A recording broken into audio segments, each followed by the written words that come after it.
Hello everyone, welcome back to NPC. So last video में हमने vernier callipers के बारे में बात की थी और आज हम करने वाले हैं स्क्रू गेज के बारे में। ठीक है, आई होप आपको वर्नियर कैलिपर्स किस तरह से यूज़ करते हैं, किस तरह से हम वैल्यू को फाइंड आउट करते हैं, वो सभी चीज़ें आ गई। कैसे हम एरर को फाइंड आउट करते हैं वर्नियर कैलिपर्स में, तो आप सीख गए होंगे। लास्ट वीडियो में हमने वर्नियर के साथ साथ एक क्वेश्चन भी किया था और वो क्वेश्चन जो था ईजी था।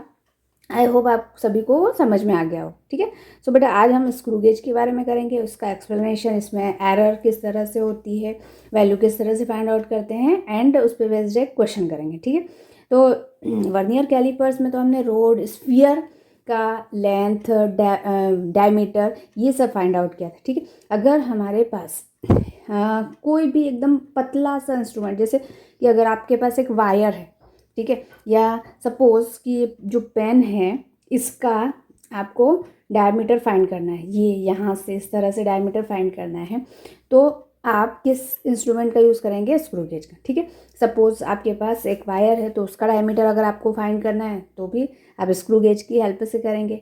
कोई पेपर है या शीट है, उसका थिकनेस फाइंड करना है तो हम स्क्रू गेज की हेल्प से करेंगे। ठीक है, तो वर्नियर कैलिपर्स में जो लीस्ट काउंट था वो डेसिमल पॉइंट के 2-3 डिजिट तक आता था। ठीक है, लेकिन उससे भी ज़्यादा अगर आप चाहते हो, ठीक है, इससे भी ज़्यादा आप वैल्यू को प्रिसाइज करना चाहते हो तो हम स्क्रू गेज यूज़ करेंगे। ठीक है, अब आपको दिख रहा है डायग्राम में, ये इंस्ट्रूमेंट है, आपके प्रैक्टिकल लैब में भी 11th प्रैक्टिकल में होता है। ठीक है, तो ये इस जो इंस्ट्रूमेंट आपको दिखाई दे रहा है that is screw gauge. Okay, अब इसकी वर्किंग क्या है, इसका कंस्ट्रक्शन क्या है, वो मैं आपको समझा देती हूँ। ये एक यू फ्रेम है। ठीक है, ये जो है आपका एनविल है, स्पिंडल है, यहाँ पर स्टड है, और ये आपको दिख रहा है ये वाला पोर्शन, यहाँ पे आपको आपकी शीट है, आपका वायर है, जो भी आपको इंस्ट्रूमेंट का डायमीटर या थिकनेस फाइंड करनी है वो आपको यहाँ पर रखना है। Okay, first thing. And second thing, यहाँ पर आपको ये दिख रहा है ये वाला जो लाइन है, ये यहाँ स्क्रू गेज का मेन स्केल है। ओके, और इसके ऊपर एक सर्कुलर स्केल है। ठीक है, ये मेन स्केल है आपका और उसके ऊपर जो है एक सर्कुलर स्केल है। ओके, अब मेन स्केल में 0 से 5, ठीक है, मोस्टली इंस्ट्रूमेंट में आपके 0 से 5 डिवीजन देखने को मिलेंगे, यानी कि 1 डिवीजन की वैल्यू बेटा 1 मिलीमीटर होगी। ठीक है, 1 millimetre, 2 millimetre, up to 5 millimetre तक इसमें मेन स्केल डिवीजन होंगे। ओके, 0 से यहाँ से स्टार्ट होगा। ठीक है, अब ये जो ऊपर सर्कुलर डिवीजन है, ये किसी में सर्कुलर डिवीजन 50 आते हैं, किसी में 100 आते हैं। मोस्टली हम 100 वाला यूज़ करते हैं। ठीक है, आपके प्रैक्टिकल लैब में भी सबसे ज़्यादा 100 वाला ही आपको मिलेगा। ठीक है, ये जो है ये पोर्शन आपका होलो रहता है, इसे टिम्बल बोलते हैं, और ये लास्ट में रेचेट होता है। तो जब भी आप वायर को यहाँ पे पुट करते हैं जिसकी आपको थिकनेस फाइंड करनी है, ठीक है, तो क्या करना है आपको, इस ये जो स्पिंडल है, ये दोनों जो जॉज हैं ये पास में आ जाती हैं। ठीक है, और ये किस तरह से करते हैं, तो ये यहाँ पर ये जो रेचेट है इसको क्या करते हैं आप घुमाते हैं। ठीक है, स्क्रू जैसा इस तरह से इसको घुमाते हैं। अब यहाँ पे फिक्स हो जाता है तो रेचेट में से आवाज़ आती है। ठीक, इसका मतलब क्या है, ये आपका फिक्स हो गया। ओके, अब ये होता है बेटा बेस लाइन। ठीक है, यहाँ पर इसको क्या बोलते हैं, ये बेस लाइन, और ये सर्कुलर स्केल में ये बेस लाइन का या जो आपका मेन स्केल है इसका 0 इस सर्कुलर स्केल के 0 से अगर कोइंसाइड हो रहा है तो इसका मतलब है कि इस इंस्ट्रूमेंट में कोई भी एरर नहीं है, ये एरर लेस है। ठीक है, तो आप डायरेक्टली रीडिंग को नोट करेंगे। अब रीडिंग कैसे नोट करेंगे? ठीक है, तो यहाँ पे आपको क्या करना है, पहले इस इंस्ट्रूमेंट का लीस्ट काउंट, जो सबसे छोटी वैल्यू है वो फाइंड आउट करना है, और उसके बाद में ही हम आगे का काम करेंगे। ओके, अब यहाँ लीस्ट काउंट फाइंड करने के लिए हमें एक new term pitch find out करना पड़ता है। ठीक है, जो कि किस तरह से फाइंड करते हैं, तो पिच का मतलब ये है कि जब आप ये सर्कुलर स्केल को घुमाते हैं 0 से, ये वापस अगर 0 पे आ जाए, ठीक है, मतलब 100 डिवीजन पूरा कंप्लीट हो गया, घूम गया, ठीक है। जैसे आप सर्कल में घूमते हो ना, एक पॉइंट से स्टार्ट किया और उसी पॉइंट पे जब वापस आते हो, यहाँ पे भी 0 से स्टार्ट किया और फिर एक राउंड लगा के जब आप 0 पे आए, ठीक है। तो ये जो आपका लाइन है मेन स्केल पे, आपको दिख रहा है ये जो लाइन है, ये 0 से 1 पे आ जाती है। जब आप पूरा सर्कुलर डिवीजन मतलब सर्कुलर स्केल पे 1 राउंड घूमते हो तो ये 0 से 1 मिलीमीटर पे आ जाती है, ठीक है। यानी कि ये जो 1 मिलीमीटर है और ये जो डिस्टेंस है, यही पिच है, ठीक है। यही क्या है बेटा, पिच है।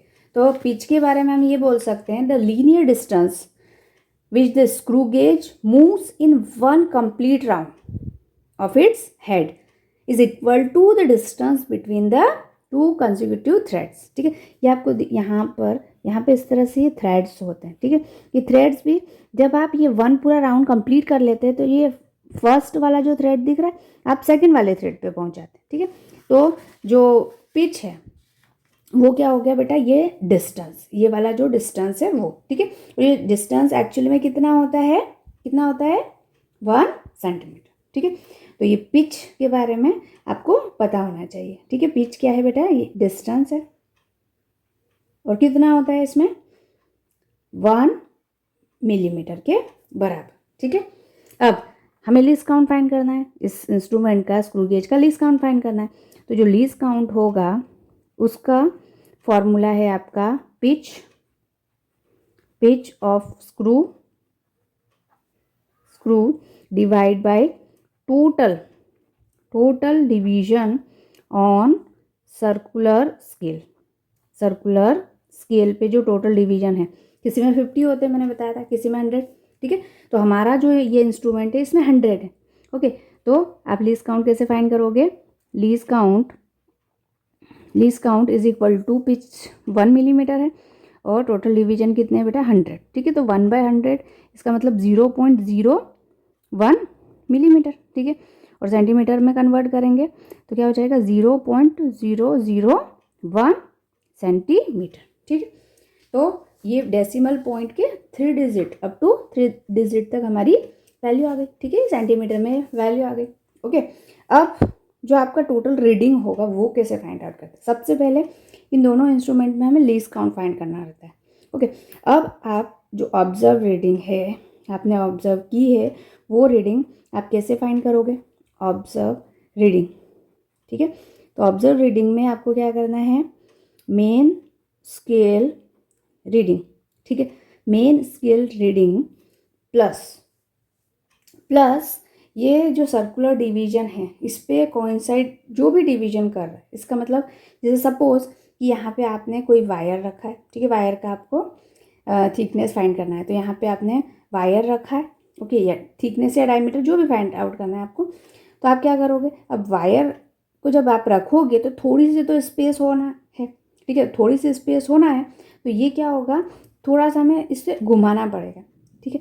चाहे ये 1 से कम हो, जो मेन स्केल है ये 0 से थोड़ा सा आगे हो और 1 से थोड़ा पीछे हो, मतलब 0 और 1 के बीच में हो, ठीक है। बट ये सर्कुलर डिवीजन जो है बेटा ये तो चेंज होगा, ठीक है। तो मेन स्केल रीडिंग अगर 0 है तो आपको यहाँ पे 0 ही लिखना है, ठीक है।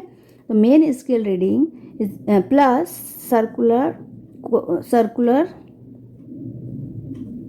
सर्कुलर डिवीजन, ठीक है। जो कोइंसाइडिंग डिवीजन है मेन स्केल से कोइंसाइड कर रहा है वो इनटू लीस्ट काउंट, ठीक है।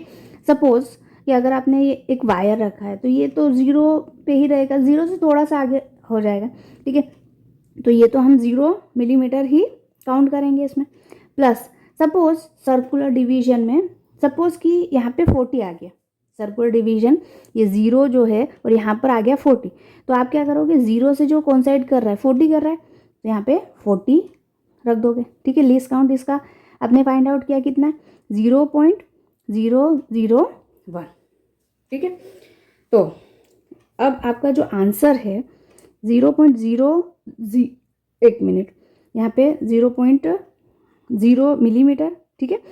तो ये तो 0 ही हो गया। अब यहाँ पे अगर 40 से आप मल्टीप्लाई करोगे तो आपका आंसर कितना आ जाएगा 0.04, ठीक है, 0 हो जाएगा 1, हाँ ये आपका सेंटीमीटर में आंसर आ जाएगा। क्लियर। अब इसमें दो चीज़ें हैं एरर जो हमने वर्नियर कैलिपर्स में भी फाइंड आउट की थी, स्क्रू गेज में भी पॉजिटिव और नेगेटिव दो टाइप की एरर होती। फॉर्मूला वही होता है करेक्ट रीडिंग का observe reading minus 0 error. Okay, अब अगर पॉजिटिव एरर है तो क्या होता है बेटा कि ये जो 0 है ये नीचे आ जाता है। ठीक है, अगर मैं पॉजिटिव एरर की बात करूं तो जो ये 0 है ये बिलो द बेस लाइन के नीचे आ जाता है। ठीक है, ये अब कितना आ रहा है, जैसे सपोज ये 5 आ गया यहाँ पे, ठीक है 5 आ गया, तो आपको क्या करना है 5 मल्टीप्लाई बाय 25 इंटू 0.01। ठीक है, सपोज देखो यहाँ पे 5 आ गया, तो आपको क्या करना है जो पॉजिटिव 0 एरर है अब वो कैसे निकालेंगे, 0 एरर वो कैसे निकालेंगे। तो आपने अभी क्या फाइंड किया है, यहाँ पे 5 है तो क्या करोगे साइन के साथ 5 मल्टीप्लाई बाय लीस्ट काउंट कितना है 0.001 सेंटीमीटर, इसका मतलब 0.005 सेंटीमीटर हो गया। ओके, अब यहाँ पे ध्यान रखना कि ये सेंटीमीटर में है तो इसको भी सेंटीमीटर में चेंज कर लेना। ठीक है, तो 0 का 0 ही होगा, इसीलिए मैंने एज इट इज लिख दिया। अब यहाँ पे जो नेगेटिव एरर होता है बेटा उसमें अबाव द बेस लाइन होता है, मतलब अबाव द ऊपर। ठीक है, ये 95 यहाँ पे आ जाएगा। ठीक है, तो आपको क्या करना पड़ेगा 100 माइनस 95 करना होगा। ठीक है, अगर ये नेगेटिव 0 एरर है तो आपको क्या करना पड़ेगा माइनस साइन लगाना पड़ेगा, और 100 95 पे आया है तो 95 लिखो, 90 पे आया है ये 0 जो है वो 90 पे आया है तो 90 लिख दीजिए। ठीक है ना, मल्टीप्लाई बाई लीस्ट काउंट तो 0.001 सेंटीमीटर। ठीक है, ये 5 मल्टीप्लाई में होगा बट ये नेगेटिव होगा तो माइनस 0.005 सेंटीमीटर, ये आ गया आपका एरर। ठीक है, अब करेक्ट रीडिंग के लिए तो जो करेक्ट रीडिंग है वो होता है ऑब्जर्व रीडिंग माइनस 0 एरर। ठीक है, 0 एरर विद साइन। ठीक है, अगर पॉजिटिव है तो यहाँ पे पॉजिटिव रखना है, नेगेटिव है तो आप नेगेटिव रखोगे तो नेगेटिव पॉजिटिव हो जाएगा। क्लियर, तो इस तरह से हमें करना है। अब ये क्वेश्चन करेंगे तब आपको और भी क्लियर होगा। ओके, अब देखिए ये जो क्वेश्चन है, a student measured diameter of a small steel ball using a screw gauge of least count 0.001 centimetre. Okay, means आपको लीस्ट काउंट दिया हुआ है स्क्रू गेज का, लीस्ट काउंट कितना दिया हुआ है 0.001 सेंटीमीटर। ठीक है, the main scale reading is 5 millimetre. Main scale reading है ये 5 तक पहुंच गया। ठीक है, तो मेन स्केल रीडिंग कितना है 5 मिलीमीटर, तो 5 मिलीमीटर को आप सेंटीमीटर में अगर कन्वर्ट करोगे तो 0.5 सेंटीमीटर हो जाएगा। ठीक है, and 0 of circular scale division coincide with 25 division. जो कोइंसाइडिंग डिवीजन है सर्कुलर स्केल पे, coinciding division on circular scale, ठीक है, वो कितना है बेटा 25। ओके, एंड 0 एरर भी आपको गिवन है, 0 error is equal to minus 0.004 centimetre. जो भी गिवन है वो आपने यहाँ पे लिख लिया। अब आपको फाइंड क्या करना है, the correct diameter of ball, correct diameter ball का फाइंड आउट करना है। ठीक है, तो फर्स्ट ऑफ ऑल आपको पता है फॉर्मूला पता है करेक्ट रीडिंग का, तो सबसे पहले तो ऑब्जर्व रीडिंग निकालेंगे। ऑब्जर्व रीडिंग के लिए क्या फॉर्मूला होता है, ऑब्जर्व रीडिंग के लिए फॉर्मूला क्या होता है, मेन स्केल रीडिंग, ठीक है, plus coinciding division on circular scale into least count. ठीक है, मेन स्केल डिवीजन कितना है बेटा 0.5 सेंटीमीटर। ठीक है, और कोइंसाइडिंग डिवीजन कितने हैं 25। ओके, लीस्ट काउंट है 0.0 0.001। ओके, जब आप मल्टीप्लाई करोगे तो 0.5 सेंटीमीटर प्लस ये हो जाएगा 0.025। ओके, सेंटीमीटर में। ओके, चाहे तो यूनिट लास्ट में लिख लीजिए, ठीक है, आप कंफ्यूज ना हो इसलिए मैंने साथ में लिख दिया, क्योंकि सेंटीमीटर को ही हम सेंटीमीटर में ऐड कर सकते, मिलीमीटर को सेंटीमीटर में ऐड नहीं कर सकते। यूनिट आपको क्या करनी है, सेम करनी है। ओके, अगर सेंटीमीटर है तो सेंटीमीटर में, मिलीमीटर है तो मिलीमीटर में। एडिशन सब्ट्रैक्शन इस सेम यूनिट में होता है। ओके, मल्टीप्लिकेशन ये सब सेम यूनिट में होता है। यूनिट को आपको सेम करना पड़ता है। ओके, सिस्टम को सेम करना पड़ता है। तो यहाँ पे 0 क्या हो जाएगा, 0.525 सेंटीमीटर। ये आपका ऑब्जर्व रीडिंग आ गया। ठीक है, अब करेक्ट रीडिंग के लिए फॉर्मूला क्या है, तो correct reading is equal to observe reading, ठीक है, माइनस 0 एरर, ठीक है, विद साइन। ये हमने पढ़ा है यहाँ पर।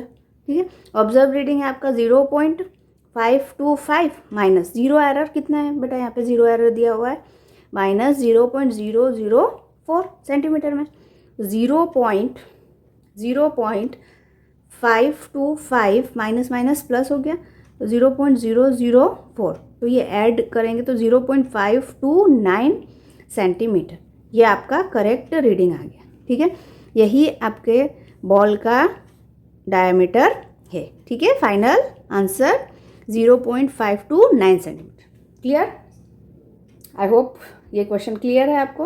ओके, अब नेक्स्ट वीडियो में हम कुछ इंपॉर्टेंट क्वेश्चंस देखेंगे जो इस चैप्टर से है, एंड देन हम नेक्स्ट चैप्टर स्टार्ट करेंगे वेक्टर। क्लियर?